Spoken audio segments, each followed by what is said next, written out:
Hello, welcome to my channel. Today we're looking into the disappearance of Mary Patricia Burns and her remains. She's a missing person because her remains have not been found, but they know that she was murdered. They just haven't found her remains yet. So she's been missing since December 13th in 1977 from Bothell, Washington.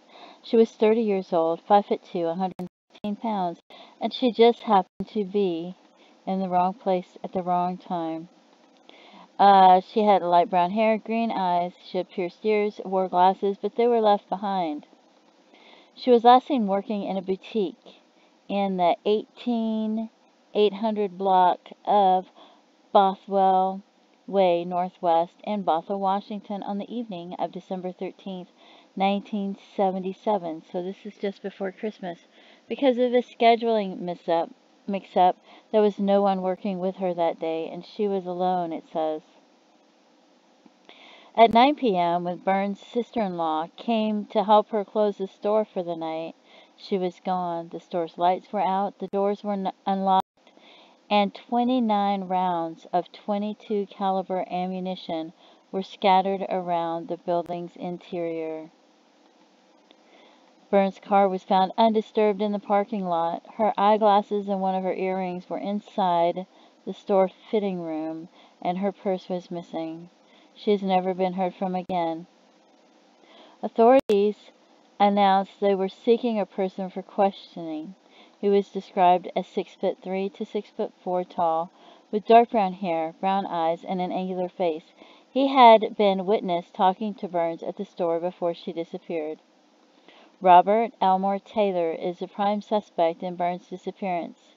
A convicted murderer, he had escaped from Michigan prison, and in January 1978 he robbed a Bothell massage parlor at gunpoint and abducted 2 of its female employees. One of them was able to get the gun away from him and shot him twice in the abdomen, and he was arrested. When police searched his residence, they found clothing that had been stolen from Burns' store hanging in his closet, as well as merchandise which had been purchased with Burns' credit cards that would have been in her purse. Sales clerks identified Taylor as the person who bought the items, signing Burns' husband's name on the credit card slips, and the writing on the receipts matched his. Taylor was convicted of kidnapping and robbery in the massage parlor case and sentenced to 240 years in prison. He was never even charged in Burns' disappearance because they couldn't find her body and because the other charges ensured he would spend the rest of his life behind bars. He was murdered by another inmate in 1979. The investigation into Burns' case stagnated after Taylor's death. Burns' body has never been found, but foul play is suspected in her case due to the circumstances involved. Now, you would think that I would be able to Google search his name, right? And find all sorts of information on the internet, including old newspaper articles and things like that. But I don't know. It's been reported lately that the internet's been acting up for everybody, and it's like half the internet is not there. So you can tell where I've searched for it before, and it doesn't. His name would come up right off the bat, and it would have newspaper articles normally, but there's nothing there. So, and if I put you know how you put the quotes around his name to try to pull it up, and there should be lots of information online about this because of the different crimes he committed and all the newspaper articles from him first going to prison, him escaping from prison, him going back to prison, and yet there's nothing. There's nothing there. All you see is the Charlie Project and Web Sleuths. You don't see any of the newspaper articles, no articles about him escaping from prison, none about him killing people, none about what he did to her, nothing about his arrest, nothing. It's just not there. So I don't know what happened to the internet, because normally I would find like 20 to 40 pages at least, if not more, and just be able to go on and on and on and choose from, you know, what I want to choose from to pick the articles and post them on here. But I can't find it that way. So I go to Facebook and they have somebody shared newspaper articles from, so I'm just using one of those. It says, Mary Burns abduction solved. Police say convict did it. By Terry Mullen, I don't know how to pronounce it. Malinowski. I think that's right. Forgive me if it's not. Bothell.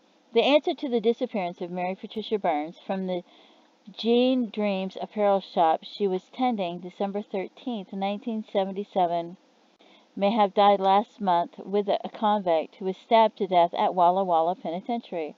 Robert E. Taylor, 35, was serving 4 60-year sentences for the abduction and assault of 2 exotic dancers in Seattle. January 4th, 1978 has been Bothell Police prime suspect in the disappearance of Mrs. Burns. There is no doubt in our mind that Taylor was our man, said Bothell Police Chief James McMahon yesterday. We had all the circumstantial evidence a year ago. What we lacked was Mary Burns' body. McMahon was responding yesterday to a citizen inquiry for information about Taylor's alleged connection with the Burns case, information which McMahon released because of Taylor's death. Taylor apparently was stabbed by a fellow inmate, but the case is still under investigation at Walla Walla. The possibility of obtaining Taylor's confession to Burns' abduction has now ended, but Bothell police had already painstakingly pieced together evidence to place Taylor in the apparel shop at the time of Miss Burns' disappearance. They also had proven his subsequent use of her credit cards after her disappearance the night of December 13th, 1977. Mrs. Burns had been tending the shop that night at the request of her sister-in-law, Sheila Burns, who had opened Jean Dreams a scant month earlier in the new Bothell Shopping Center at Northeast 190th and Bothell Way. Because Mary's husband, Raymond Page Burns, a Boeing computer programmer, was attending a university class that night, Sheila volunteered to babysit Mary's 2.5-year-old son, Robbie, if Mary would stay at the shop. Mary dropped the child off at Sheila's Queensboro home at 6:45 p.m. When Sheila subsequently arrived at the shop with the child about 8:55, she found the door unlocked, lights off, and Mary's discarded clothing and glasses in a fitting room, as if she'd been trying on clothes. Mary's purse, containing Nordstrom, Penny's, Sears Roebuck, Bond March, and Mobil Oil credit cards, was missing. So was $56 from the store till. On the shop floor were the store's empty money bag and a cigarette butt. Outside on the sidewalk was a pile of live .22 caliber ammunition spilling out of its box, as if someone had accidentally dropped the box and simply left it. Mary Burns' white 1974 Gremlin was still in the parking lot, but Mary Burns had vanished without a trace. Although the abduction occurred only 12 days before Christmas, the new center was relatively deserted the night because of the raw, rainy weather. Some shops had closed early. The Jean Dreams till indicated only 2 sales had been made all day. A young woman told Bothell police that she had browsed in the shop about 8:30 and that Mary Burns was still there then. For 3 weeks, police followed up countless leads and questioned more than 150 persons. The missing woman's husband had put a stop on all the credit cards. However, when police worked the store personnel, they uncovered 30 charge slips for merchandise totaling $2,049, dated December 14th and 15th, and billed to Burns. The break came when Taylor, a burly escapee from a Michigan state prison where he was serving life sentence for abducting and murdering a female motel clerk, age 21, in his hometown of Port Huron in 1975, was arrested and accused of abducting 2 dancers from the Rare Pleasure Studio on Aurora Avenue North. The incident occurred early January 4th, 1978, when Taylor went to the studio, forced the 2 women at gunpoint into his green 1966 GMC van, and ordered them to disrobe. When they refused, he brandished the .22 caliber weapon and shot a hole in the van roof.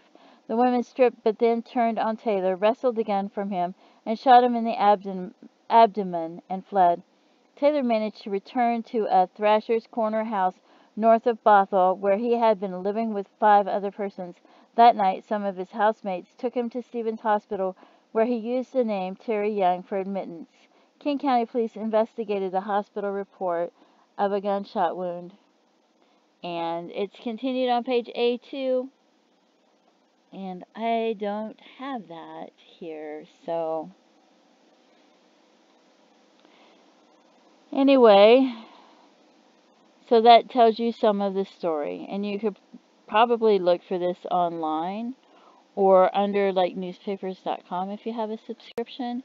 So that talks a little bit about what happened to Mary, but they've never found her body. And he had killed somebody before, and he had left the person's body out.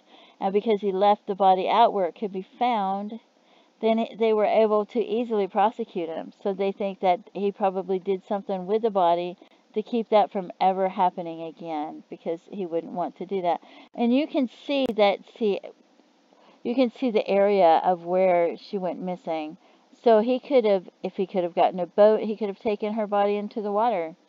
He could have taken her remains to Oregon. He could have taken her remains across the Canadian border to try to hide them there if he wanted to. Or he could take them into Idaho. And there's so many places he could have hid them. So we don't know what happened to her remains or where to look for a Jane Doe at. But being he was in prison, I don't know what sort of ideas they would give him as far as getting rid of remains. So I don't know if her remains are in the Jane Doe list where they found remains, or if they will ever be found. So, but she's a missing person, and that's the case we were looking in today.